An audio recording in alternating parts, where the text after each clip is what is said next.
everyone, and welcome into this Hoosier Sports Night Update. I'm your host, AJ Schub.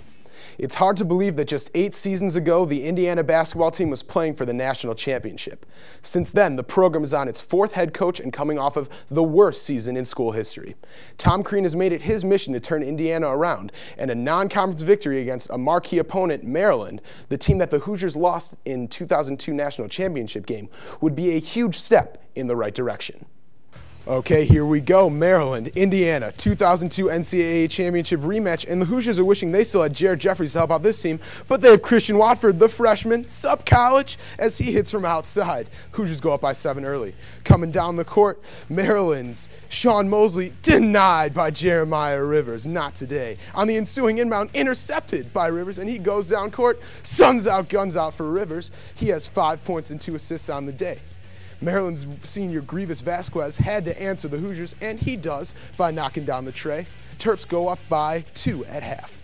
Maryland's Eric Hayes has the ball to start the second half, and he drives with the teardrop over 7-footer Tejan Job. Come on, Tejan, how do you let that happen? Here's Indiana down 2 when freshman Maurice Creek shows no fear, hits the tray, and puts the Hoosiers up by 1. Get pumped. But that would be as good as it gets for IU as Maryland decided to play some basketball. Here is an easy 2-pointer by Adrian Bowie to put the Terps up by 7. Now Maryland is up by 9 when Grievous Vasquez hits Landon Milborn down low and 1. Maryland and Gary Williams, too much for Crean and his young Hoosiers. Terps win 80-68. The young Indiana Hoosiers led by as many as 7 points in the first half and by 1 with only 9:44 remaining in the contest. However, the veteran-laden Maryland Terrapins pulled away down the stretch for an 80-68 victory Tuesday night in Bloomington. It's disappointing because it was a very winnable game, and I know that's maybe I shouldn't come in here and say that 2 years in with all the freshmen and sophomores that we have and with all the lack of experience that we have and all those types of things. I know we're capable of playing better. We're all disappointed in ourselves, and there's really no words to describe the feeling right now because we all knew we could have won that game. We had our chances to really expand the game, to really put them down when they were tired, when they were hurting. And we had all the momentum, the crowd was great, and we just didn't execute the way we should have. Indiana's offensive proficiency significantly dropped off late in the first half when Maryland abandoned its signature full-court defense and switched to a zone. The Hoosiers were not able to adjust and wound up shooting just 33% from the field. We've been working on and off in practice, and nothing was working. They were scoring on us. They were hurting us in transition. We got what we wanted in the zone, but we didn't make the next pass. And we were making the next pass early on. We were doing a very good job with that. We started shooting jump shots and trying to manufacture shots rather than keep reversing the basketball and get to the rim. We struggled in it, I think we were just a little uncomfortable. It was like a 1-2-2 type thing. A 3-2 was real awkward for us, and I think we rushed shots. We were just impatient, and we just didn't trust each other. That's what we need to do. With the defeat, Indiana has not beaten a BCS conference team out of Big Ten play since December of 2007. That victory came against the rival Kentucky Wildcats, who the Hoosiers will welcome to Bloomington next Saturday. From Assembly Hall, I'm Casey Richards, Hoosier Sports Night. Thanks, Casey. With the big defeat, Indiana's record in the Big Ten ACC Challenge falls to 3-6, which includes losses in 6 of the last 7 matchups.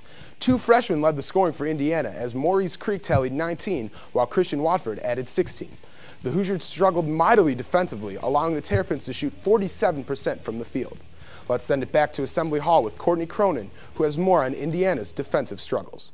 On the surface, the main issue in Maryland's 80-68 defeat over Indiana could be the fact that the Hoosiers struggled with offensive production as they made only 23 of their 70 shots. However, a lack of defensive pressure led IU to being outplayed by a team they were very evenly matched with.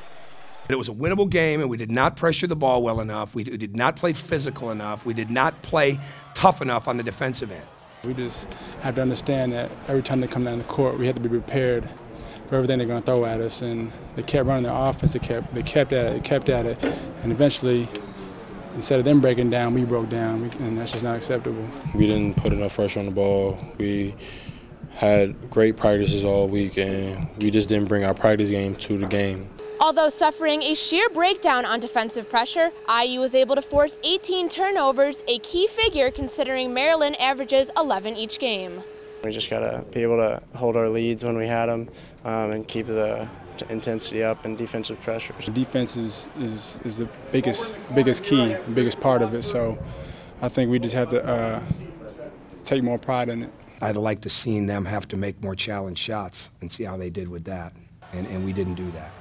Coach Cronin has stated time and again that his young team is still learning the fundamentals of how to play against tough competition and how to win. When it comes down to it, the Hoosiers need to have a better grasp on how to execute strong defensive pressure in order to win games. We didn't execute the way we wanted to, so that's definitely something we're going to have to work on, is executing what we go through in practice and just carry it over to games and play hard. We spent a lot of time on defending. You know, all the different drills, all the different segments, all the different scrimmaging, all those different things, and we just didn't balance that out tonight. It was something to work on, you know. I mean, this is probably the first time somebody ever, you know, played against a flex offense as talented as Maryland was, and you know that's why we work hard every day in practice, and we got to show that. At Assembly Hall, I'm Courtney Cronin, Hoosier Sports Night. Thanks, Courtney. Maryland's experience certainly played a factor in pulling away from the Hoosiers down the stretch. The Terps started 3 seniors, including Grievous Vasquez, who scored a game-high 23 points. As time wound down, the student section let their feelings about Vasquez be known in the form of profanity-laced chants, something that Coach Cronin was not very happy about. Here's Ronan O'Shea with more. Since taking over the Indiana basketball program 1 year ago, a word that Tom Cronin has used a lot to describe his vision of the program is integrity. And on Tuesday night, he extended that message to the student body. In the closing minutes of Indiana's 80-68 loss to Maryland, a steady chorus of vulgar language and expletives rained down from the student section, and Coach Cronin wanted nothing of it, opening his post-game press conference with this message. All right, turn the cameras on. You got them on?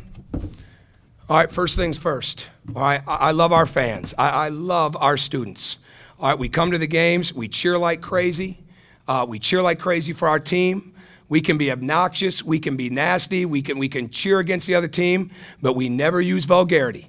We never use vulgarities against an opponent. That is not what happened in Indiana in the past, and it's certainly not going to happen under my watch. We have too much pride, we have too many great students, great memories, great tradition-based things here for anything to ever turn it the other way, and nobody deserves that. Nobody deserves that. We got to find a way to be obnoxious without ever being vulgar, because we're too good for that. We don't want Indiana to, you know, be the face of any crowd saying that kind of thing to a player, and we don't want that here. So Coach wasn't too happy about that, neither of the players. So we got to respect other teams in that regard. They can be as loud as they want, but we don't want that kind of image here. Now, when the language started, Coach Cronin attempted to take a page out of Bob Nite's book by grabbing a microphone and addressing the crowd. He did call timeout. However, he was informed that NCAA rules prohibit coaches from addressing the crowd during games. At Assembly Hall, I'm Ronan O'Shea, Hoosier Sports Night. Thank you, Ronan. One final note on this Hoosier Sports Night update: Indiana men's soccer coach Mike Freitag will not be back next season. Athletic Director Fred Glass recently announced that he would not renew Freitag's contract for the upcoming season. Said Glass on the decision, quote, "Mike is a great person who has contributed much to Indiana University. Still, upon a careful and deliberate review of both objective and subjective information about the program, and after talking at length with Mike, I've become convinced that this hallowed program needs new leadership." Unquote. Freitag, an IU alum, had a career record of 86, 32, and 19 in 6 seasons and led the Hoosiers to a national championship back in 2004. We'll have much more in the upcoming weeks on the coaching search as well as the progress of the Indiana basketball team, but that's all the time we have for now. Stay tuned for more updates on IUSTV.com, and thanks for watching this edition of Hoosier Sports Night. I'm your host, AJ Schub, and I have better places to be.